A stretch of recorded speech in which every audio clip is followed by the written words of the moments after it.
Tell me the one about the virus again, then I'll go to bed. But my boy, you're growing weary, sleepy thoughts about your head. Please, that one's my favourite. I promise just once more. Okay, snuggle down, my boy, though I know you know full well. The story starts before then, in a world I once would dwell. It was a world of waste and wonder, of poverty and plenty, back before we understood why hindsight's 2020. You see, the people came up with companies to trade across all lands, but they swelled and got much bigger than we ever could have planned. We'd always had our wants, but now it got so quick. You could have anything you dreamed of in a day, and with a click. We noticed families had stopped talking.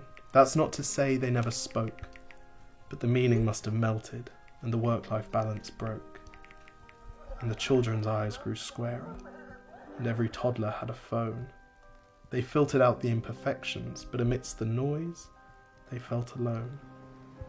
And every day the skies grew thicker, till you couldn't see the stars. So we flew in planes to find them, while down below, we filled our cars. We'd drive around all day in circles.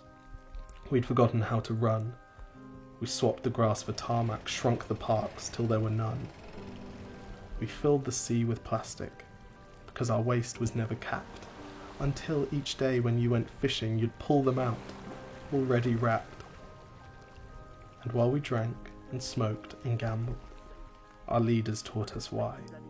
It's best to not upset the lobbies, more convenient to die.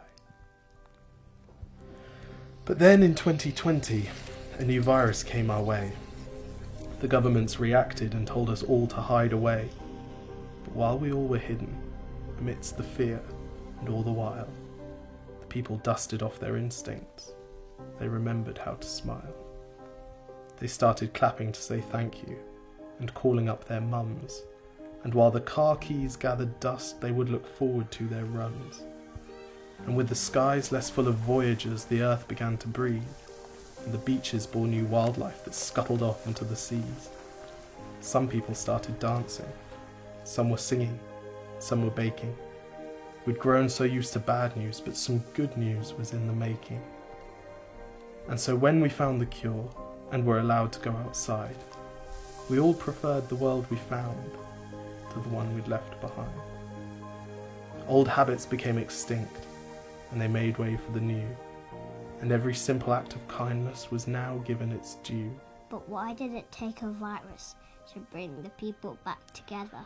Well, sometimes you've got to get sick, my boy, before you start feeling better. Now lie down and dream of tomorrow, and all the things that we can do. And who knows, if you dream hard enough, maybe some of them will come true. We now call it the Great Realisation. And yes, since then there have been many. But that's the story of how it started, and why hindsight's 2020.